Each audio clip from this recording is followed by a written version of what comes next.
Good evening. Welcome to City News. I'm Adrian Ghobrial. The Ford government has made vaccine certificates official for Ontario.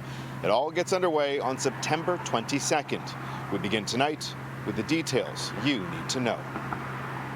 We've landed on a vaccine certificate policy that is based on evidence and best advice. Vaccine policy for Ontario has seemed inevitable for weeks, if not longer, though for months, Premier Doug Ford has resisted the advice of doctors and experts from across the province.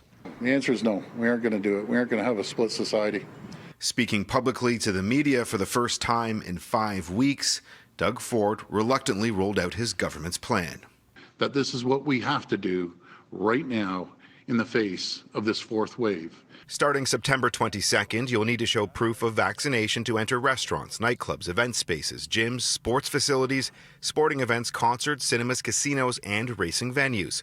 Though there's a substantial list of non-essential businesses who were previously closed for months, where you won't have to show a vaccine certificate, including retail stores, salons, and places of worship. Why leave so many places off the list if one of the reasons for this vaccine certificate is to keep businesses open?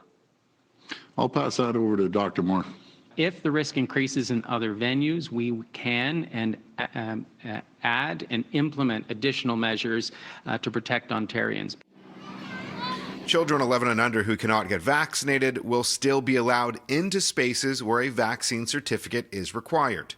When the program begins on September 22nd, eligible vaccinated Ontarians will have to download their proof of vaccine PDF onto a phone or print it off to present to a business along with a piece of government-issued ID. On October 22nd, the province's Smart Health Card app will be ready for the public. It includes a standardized QR code that can be used across the country. Quebec's new app, called VaxiCode, went live today. When pressed by City News about the delay here in Ontario, Premier Ford kicked the hot potato to the federal government. And what do you say to the people of Ontario who are frustrated that it's taken this long? After finding out that the federal government just 3 weeks ago, said they weren't going to have a national passport. Instead, they decided to go with an unnecessary election. While the opposition at Queen's Park are pointing the finger directly at Ford.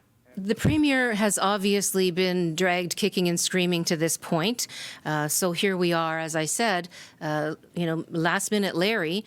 It looks like this government is more interested in not offending anti-vaxxers.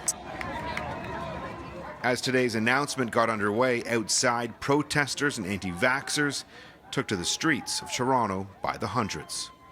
And let me be clear, this is a temporary tool that we won't use for a day longer than we have to. And the province will be releasing additional guidance to businesses when it comes to the new vaccine certificate rules. Still lots to work through, and we're still light on many of the details.